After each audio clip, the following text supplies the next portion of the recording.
Hello students. So last class में हम लोगों ने देखा about statements.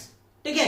So next part of this chapter is compound statements, logical connectives and truth tables. ठीक है। सबसे पहले हम लोग देखेंगे what do mean by compound statements. हम लोग स्टार्ट करेंगे किससे? कंपाउंड स्टेटमेंट से। तो कंपाउंड स्टेटमेंट स्टडी करने के लिए सबसे पहले हमें पता होना चाहिए what do mean by simple statements. ठीक है। सबसे पहला पार्ट होगा that is simple statements. Simple statements बोले तो ऐसे स्टेटमेंट्स जो सिर्फ सिंगल स्टेटमेंट है। ठीक है। It is not a combination of two और मोर स्टेटमेंट्स। जो सिंपल स्टेटमेंट है उसे हम लोग बोलेंगे दैट इज सिंपल स्टेटमेंट, मतलब जो किसी से कनेक्टेड नहीं है। A statement which is not combination of two or more statement is called as simple statement, है ना। अब इसके example, Paris is the capital of France, ये हो गया सिंपल स्टेटमेंट। दूसरा हो गया the set of all rational numbers is finite, ये भी एक स्टेटमेंट हो गया। ये सारे क्या है? इंडिविजुअल स्टेटमेंट्स है। अगर हम इन दोनों को कंबाइन कर लेते तब जाके बनेगा वो कंपाउंड स्टेटमेंट। ठीक है। These are simple statements। समझ में आ गया। अब हम लोग देखेंगे what do you mean by compound statement। जब ये सिंगल स्टेटमेंट्स और सिंपल स्टेटमेंट्स ये जब कंबाइन होंगे तब जाके बनेगा हमारा कंपाउंड स्टेटमेंट। ठीक है। A combination of two or more simple statement is called as compound statement। For example, 2 is a rational number and √2 is an irrational number। 2 is a rational number, ये एक statement हुआ। √2 is an irrational number, ये एक statement हुआ। दोनों का combination ये बन गया कंपाउंड स्टेटमेंट। क्या बन गया? Compound statement. दूसरा, if a quadrilateral is a rectangle then its diagonal are congruent. पहला स्टेटमेंट क्या हुआ? A quadrilateral is a rectangle, ये एक स्टेटमेंट हुआ। दूसरा, इट्स डायगोनल आर कॉन्ग्रुएंट, ये दूसरा स्टेटमेंट हो गया, है ना। इट्स डायगोनल बोले तो क्वाड्रिलेटरल दैट इज रेक्टेंगल के डायगोनल कॉन्ग्रुएंट रहेंगे, ये दूसरा स्टेटमेंट हो गया। अब दोनों सिंपल स्टेटमेंट को कंबाइन कर दिया तब जाके बन गया ये कंपाउंड स्टेटमेंट। क्या बना? Compound statement. ठीक है। These are compound statements. अब ये जो कंपोनेंट्स है, हमारा नेक्स्ट पार्ट जो है कंपोनेंट्स है। Components of a compound statement देखने वाले हम लोग। किसके कंपोनेंट्स? कंपाउंड स्टेटमेंट के कंपोनेंट्स। अब ये जो दो सिंपल स्टेटमेंट्स है, these are the components of this compound statements, है ना। ये जो कंपाउंड स्टेटमेंट है पहला वाला, ये दो स्टेटमेंट से बना है, ये द फर्स्ट वन एंड ये second one. So this 1 and 2 are known as components of a compound statement. The simple statements which forms a compound statement are called as constituents और कंपोनेंट्स ऑफ कंपाउंड स्टेटमेंट। समझ में आ गया क्या? That means हम लोगों ने क्या देखा? कंपाउंड स्टेटमेंट देखा। कंपाउंड स्टेटमेंट बोले तो कॉम्बिनेशन ऑफ टू और मोर सिंपल स्टेटमेंट्स, है ना। ये क्या हो गया हमारा कंपाउंड स्टेटमेंट। अब इसका जो नेक्स्ट पार्ट है that is what are its component. Compound statement के कंपोनेंट्स क्या है? तो ये जो दो सिंपल स्टेटमेंट्स थे, so these are the components of compound statement. Is it clear? Okay. अब लॉजिकल कनेक्टिव्स। लॉजिकल कनेक्टिव्स कहां पे आते हैं? ये आते हैं कंपाउंड स्टेटमेंट में। ठीक है। अब ये जो कंपाउंड स्टेटमेंट है इनको ज्वाइन करने के लिए, दो सिंपल स्टेटमेंट है ना, सिंपल स्टेटमेंट कंबाइन होके क्या बनेगा? Compound statement. तो जो दोनों सिंपल स्टेटमेंट को जो ज्वाइन करेगा उसे बोलेंगे हम लोग लॉजिकल कनेक्टिव्स। ठीक है। ये क्या रहेंगे? जनरली वर्ड रहेंगे या फिर फ्रेज रहेंगे। द वर्ड्स और phrase which connect two or more simple statement to form a compound statement are called as sentential connectives। sentential connectives। दूसरा logical connectives या फिर simply connectives। ठीक है। समझ में आ गया? ऐसा वर्ड और फ्रेज जो दो या ज्यादा, ठीक है, सिंपल स्टेटमेंट को कंबाइन करेगा तब जाके हमारा बनने वाला है कंपाउंड स्टेटमेंट। तो ये जो वर्ड और फ्रेज रहेंगे इसको बोलेंगे हम लोग कनेक्टिव्स। कनेक्टिव्स के और दूसरे कौन कौन से नाम है? Logical connectives and sentential connectives. ठीक है। ऐसे हमारे पास में 5 कनेक्टिव्स हैं। हमारे पास में कितने कनेक्टिव्स है? 5। The first one is and, ठीक है, एंड। दूसरा और, तीसरा इफ देन। इफ कुछ स्टेटमेंट है, देन अगेन एक स्टेटमेंट है, समझ में आ गया? तीसरा है इफ एंड ओनली इफ, तीसरा नहीं चौथा। The first one is and, second one is और, तीसरा इफ एंड देन, एंड चौथा if and only if. If and only if, इसे हम लोग शॉर्ट फॉर्म में IFF भी लिख सकते हैं, IFF। And the fifth one is, fifth and last one is not. ये हमारे पास में 5 कनेक्टिव्स है, जिसे यूज करके हम लोग क्या करेंगे? 2 सिंपल स्टेटमेंट को कंबाइन करेंगे, जिससे हमें मिलेगा कंपाउंड स्टेटमेंट। क्या मिलेगा? Compound statement. Is it clear? और द ट्रूथ वैल्यू, अब जो कंपाउंड स्टेटमेंट है उसकी जो ट्रूथ वैल्यू है वो किस पे डिपेंड करेगी? द फर्स्ट वन इज, जो 2 हमारे ये है सिंपल स्टेटमेंट है उन पे, और साथ ही साथ जो कनेक्टिव हम लोग यूज कर रहे हैं उस पे। ये 3 चीजों पे वो जो कंपाउंड स्टेटमेंट है उसकी ट्रूथ वैल्यू डिपेंड करेंगी। किस पे? The first one is the first simple statement, फिर उसके बाद में सेकंड सिंपल स्टेटमेंट, और दोनों सिंपल स्टेटमेंट को जो कनेक्ट कर रहा है दैट इज कनेक्टिव्स, उस पर डिपेंड, ये तीनों पे डिपेंड करेंगी the truth value of a statement. समझ में आ गया? ओके। अभी फिलहाल थ्योरी पार्ट है, जैसे जैसे इसके एग्जांपल चालू होंगे बहुत इंटरेस्टिंग रहेंगे। आगे का चैप्टर बहुत ज्यादा इंटरेस्टिंग है, उसमें बहुत ज्यादा मजा आने वाला है, ठीक है? सो पहले ये बेसिक्स अच्छे से हो जाए तो हम लोग बचे हुए जो पूरा चैप्टर है वो इजीली कवर कर सकते हैं, ठीक है? अब कंपाउंड स्टेटमेंट में सबसे पहले हम लोग देखने वाले हैं what do you mean by conjunction, ठीक है, जिसको हम लोग डिनोट करते हैं बाय दिस सिंबल। कंजंक्शन बोले तो एंड, जो लॉजिकल कनेक्टिव हम लोग जो पहला देख रहे हैं वो है कंजंक्शन, मतलब 2 स्टेटमेंट्स को हम लोग कंबाइन कर रहे हैं यूजिंग द फ्रेज एंड और कनेक्टिव एंड। समझ में आ गया? Okay. A compound statement form by combining 2 simple statements by the word and, by the word and is called as conjunction of the given statement, ठीक है? 2 simple statement को हम लोगों ने कंबाइन किया with the help of and, तो इसे बोलेंगे हम लोग कंजंक्शन, और इसे डिनोट करते हैं बाय दिस सिंबल, इसको बोलेंगे हम लोग एंड। क्या बोलेंगे? And. The components of conjunction, ठीक है? अभी जो कंजंक्शन है इसके जो कंपोनेंट्स रहेंगे इसको हम लोग बोलेंगे कंजंक्ट्स। क्या बोलेंगे?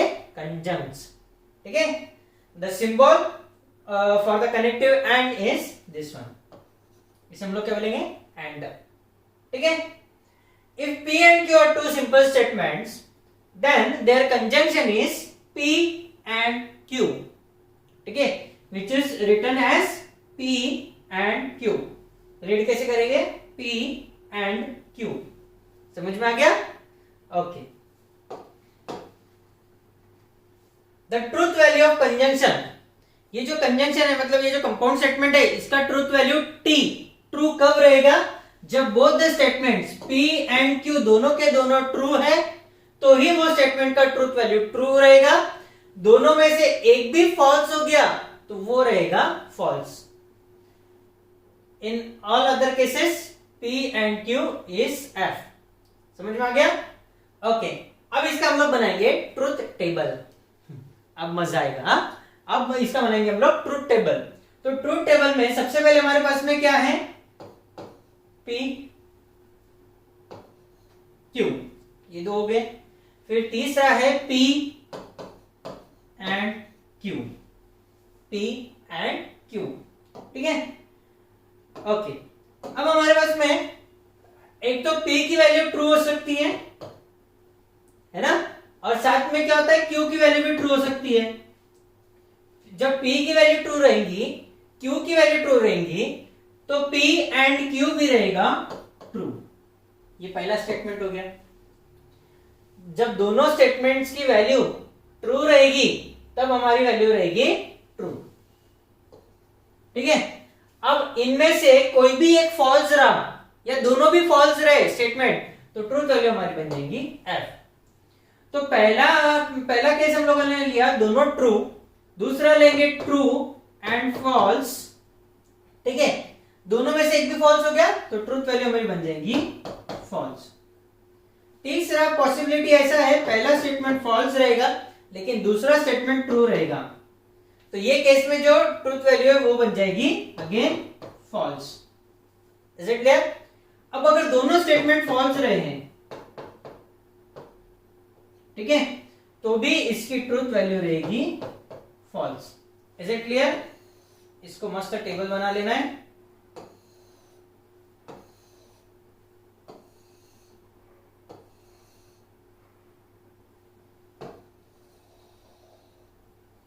Is it clear? So this is the truth table for conjunction. ये टेबल बना है ना, इसीलिए हम लोग बोलेंगे इसको truth table. Truth table for conjunction. Conjunction की एक ही कंडीशन है कि दोनों स्टेटमेंट अगर ट्रू रहे, ठीक है, दोनों स्टेटमेंट ट्रू रहे तब वैल्यू इसकी ट्रू रहेगी। ये कंडीशन है, बचे हुए कोई भी रहे तो वो फॉल्स बनने वाला है। समझ में आ गया? ओके। सो पहला देखा हम लोगों ने कंजंक्शन, तो दूसरा देखेंगे हम लोग डिसजंक्शन। दूसरा क्या देखने वाले? डिसजंक्शन। कंजंक्शन का अपोजिट डिसजंक्शन। पहला कनेक्टिव हम लोगों ने देखा जो एंड था, अब यहां पे हम लोग देखने वाले और, ठीक है, और डिसजंक्शन को हम लोग रिप्रेजेंट करेंगे यूजिंग दिस सिंबल, ठीक है। Okay, a compound statement which is formed by combining two simple statements by the connective or, connective or use किया तो इसे बोलेंगे हम लोग डिसजंक्शन। क्या बोलेंगे? Disjunction of two given statements. The components of disjunction are known as disjuncts. क्या बोलेंगे उसे? डिसजंक्ट्स।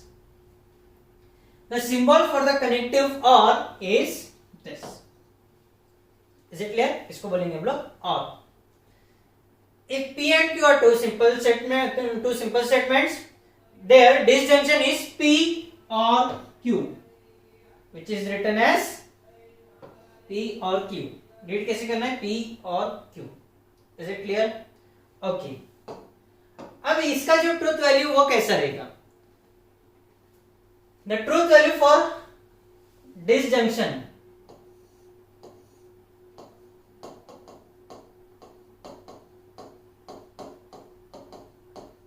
for disjunction P और Q is F।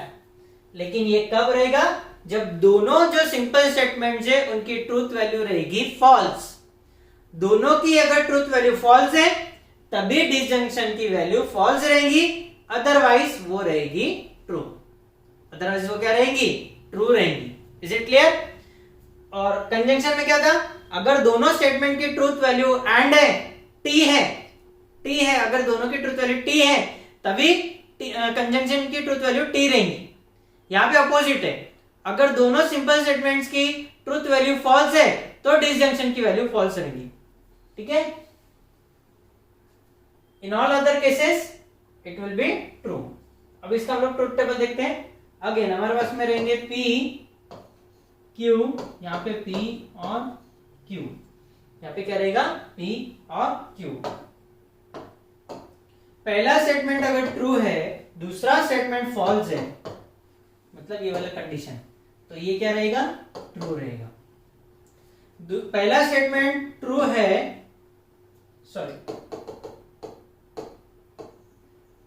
पहला स्टेटमेंट ट्रू है, दूसरा भी ट्रू है, तो डिसजंक्शन का वैल्यू रहेगा ट्रू।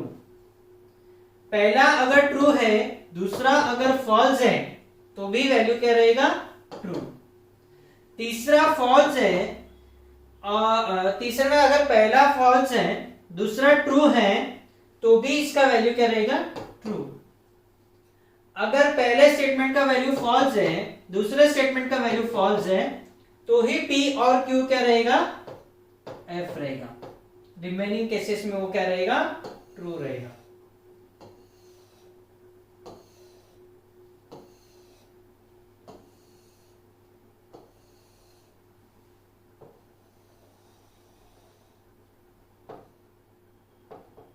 समझ में आ गया? सो मेन कंडीशन यहां पे कौन सी होगी? F, F, F। बाकी समय ट्रू रहेगा। ठीक है, अब लॉजिक में जब भी तुम ट्रूथ टेबल बनाओगे, तुम्हें सीक्वेंस यही फॉलो करना है। कौन सा? पहला ट्रू दूसरा ट्रू, पहला ट्रू दूसरा फॉल्स, पहला फॉल्स दूसरा ट्रू, और बाद में दोनों false. Is it clear? Okay, समझ में आ गया यहां तक? वेरी वेरी सिंपल है, कुछ ज्यादा डिफिकल्ट है नहीं इसके अंदर। The next thing is exercise. अब इस पे बेस्ट एग्जांपल्स देखेंगे हम लोग। Express the following statements in symbolic forms. Express the following statements in symbolic form. सबसे पहले क्वेश्चन में हमें क्या करना है? उसे सिंबॉलिक फॉर्म में रिप्रेजेंट करना है। अब हमारे जो बचे हुए कनेक्टिव्स है कौन से?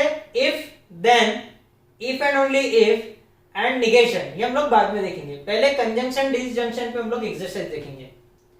The first one is mango is a fruit, mango is a fruit but potato is a vegetable. इसके दो स्टेटमेंट्स कौन कौन से हैं? Mango is a fruit and दूसरा पोटैटो इज अ वेजिटेबल, है ना? So let P statement be mango is a fruit. P statement क्या है? Mango is a fruit.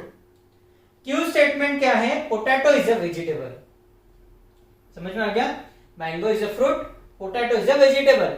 सो इसका सिंबॉलिक फॉर्म क्या रहेगा? P and Q। बट जो है ये अगेन हम लोग कंसीडर करते हैं एज अ एंड। ठीक है, बट बोले तो एंड रहेगा। सो इसका सिंबॉलिक फॉर्म क्या हो गया? P and Q। Is it clear? अब ये तुम्हें याद रखना पड़ेगा, जहां पे एंड है वहां पे तुम लोग एंड लिख लेंगे, जहां पे बट आएगा it will be considered as and. Is it clear? Okay, second example, either we play football or go for cycling.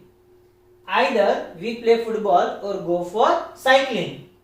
So this statements can be written as we play football or we go for cycling. ये हो गया पहला statement, ये हो गया दूसरा statement. तो इसका सिंबॉलिक फॉर्म कैसा रहेगा? है ना? Let P statement be we play football.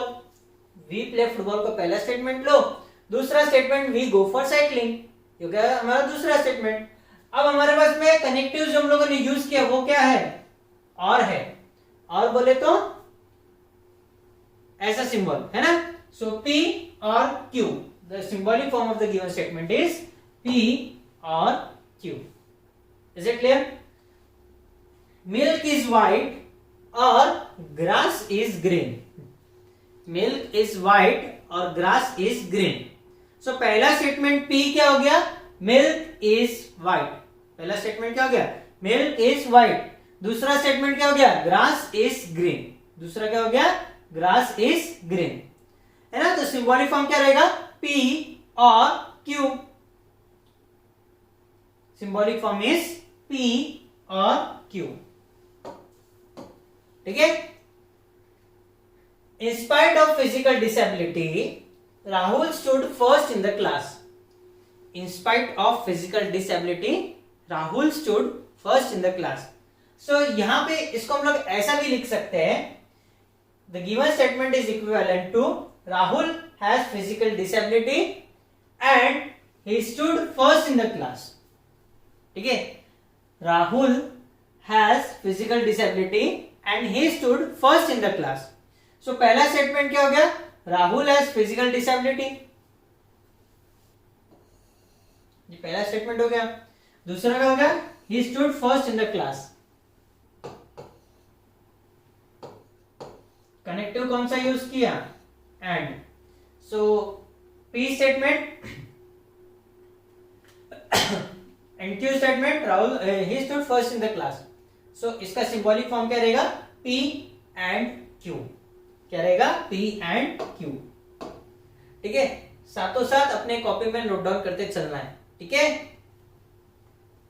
Jagdish stay at home while Shrijeet and Shalmali go for movie.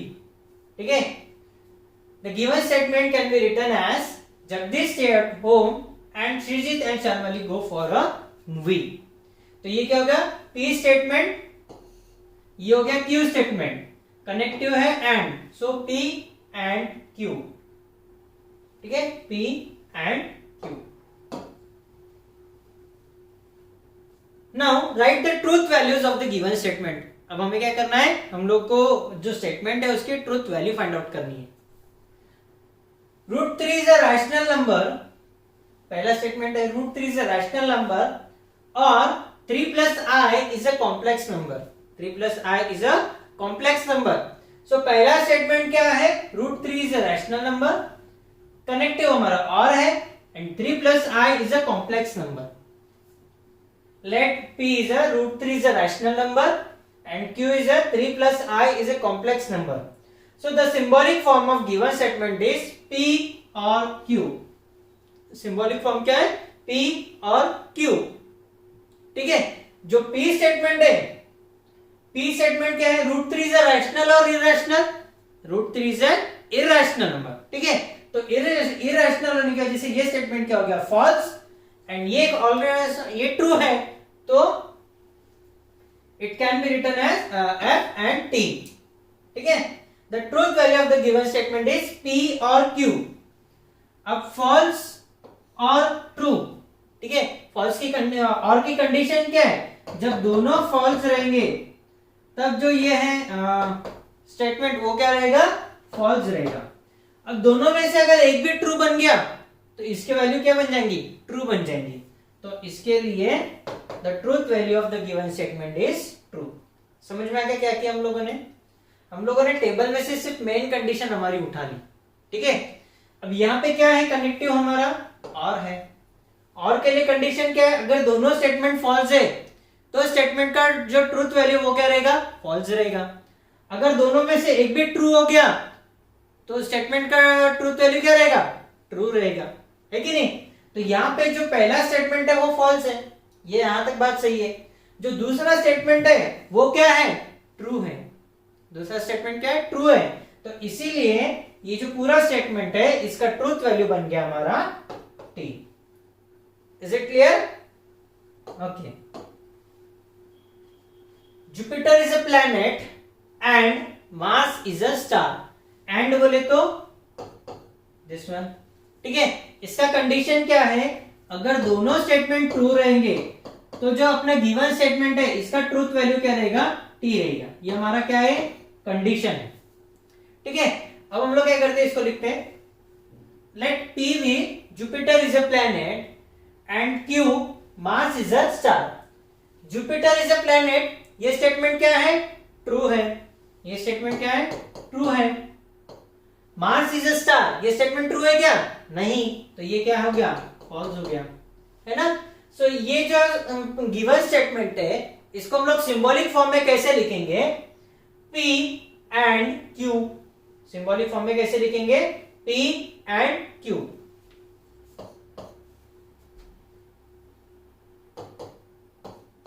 P and Q। ठीक है, अब पहला स्टेटमेंट क्या है, ट्रू है। पहला स्टेटमेंट ट्रू है, दूसरा स्टेटमेंट फॉल्स है, तो जो पूरा स्टेटमेंट का ट्रूथ वैल्यू है वो क्या बन जाएगा, फॉल्स बन जाएगा। स्टेटमेंट क्या बन जाएगा, फॉल्स बन जाएगा। समझ में आया क्या? ओके, आपको इसी तरीके से लिखना है, 2 plus 3 is not equal to 5। 2 plus 3 is not equal to 5 और 2 multiplied by 3 less than 5। पहला स्टेटमेंट है। P स्टेटमेंट भी 2 plus 3 is equal to 5।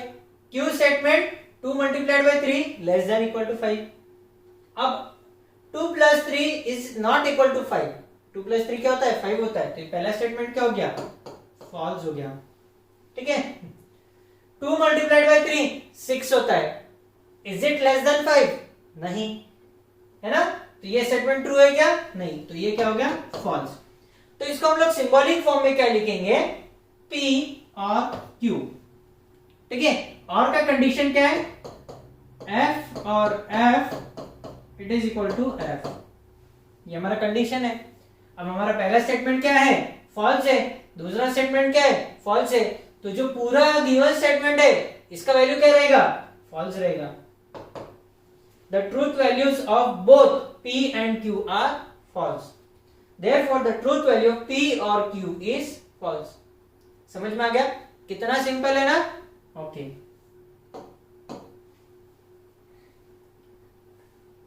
multiplied by 0 is equal to 2 and 2 plus 0 is equal to 2. अब let P be 2 multiplied by 0 is equal to 2, Q be 2 plus 0 is equal to 2. अब हम लोगों ने connective use किया है and, तो इसका symbolic form क्या बन जाएगा? P and Q. P and Q का कंडीशन क्या है? T and T it is equal to T. ये हमारा कंडीशन है. पहला स्टेटमेंट क्या है? 2 multiplied by 0 is equal to 2. ये क्या हो गया? फॉल्स. ये क्या बन गया? फॉल्स बन गया.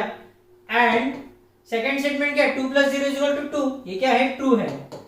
तो कंडीशन क्या है? अगर ट्रू एंड ट्रू है तो जो स्टेटमेंट है उसका ट्रूथ वैल्यू क्या रहेगा? ट्रू रहेगा. अगर दोनों में से एक भी फॉल्स हो गया तो ट्रूथ वैल्यू क्या रहेगा? फॉल्स रहेगा. तो इसीलिए इसका जो ट्रूथ वैल्यू है वो रहेगा फॉल्स. ठीक है, ट्रूथ वैल्यू क्या रहेगा? फॉल्स रहेगा. समझ में आ गया? Okay. 9 is a perfect square but 11 is a prime number. 9 is a perfect square but 11 is a prime number. अब मैंने तुम्हें स्टार्टिंग में बताया था बट बोले तो and, consider it as and. ठीक है, सो पहला स्टेटमेंट क्या हो गया? 9 is a perfect square. दूसरा स्टेटमेंट क्या हो गया? 11 is a prime number. ठीक है, अब इसका सिंबॉलिक फॉर्म क्या रहेगा? P and Q. पहला statement 9 is a perfect square, ये ट्रू है. 11 is a prime number, ये भी ट्रू है. ट्रू की कंडीशन क्या है? True and true it is equal to true. यहां पे पहला स्टेटमेंट क्या है? ट्रू है. दूसरा स्टेटमेंट क्या है? ट्रू है. सो इसीलिए इसका जो ट्रूथ वैल्यू है वो रहेगा ट्रू. ये जो स्टेटमेंट है 9 is a perfect square but 11 is a prime number, इसका ट्रूथ वैल्यू क्या है? T. समझ में आ गया? Okay. Moscow is in Russia or London is in France. London France में क्या है? नहीं. ठीक है, let P be Moscow is in Russia, let Q be London is in France. इसका सिंबॉलिक रिप्रेजेंटेशन क्या आएगा? और के लिए P और Q. अब मॉस्को इज इन रशिया, ये क्या है? ट्रू है. लंदन इज इन फ्रांस क्या है? गलत है. इसीलिए T और F. फॉल्स के लिए कंडीशन क्या है? F और F it is equal to F. ये हमारा क्या है? कंडीशन. ठीक है, यहाँ पे पहला स्टेटमेंट क्या है? ट्रू. दूसरा स्टेटमेंट क्या है? F. तो ये क्या बन जाएगा? T और F. जब दोनों स्टेटमेंट्स की वैल्यू फॉल्स रहेगी तभी जो फाइनल स्टेटमेंट है उसका वैल्यू क्या रहेगा? फॉल्स रहेगा. तो यहां पे एक ट्रू है तो ये बन जाएगा ट्रू. ये क्या बन जाएगा? ट्रू. समझ में आ गया? ओके.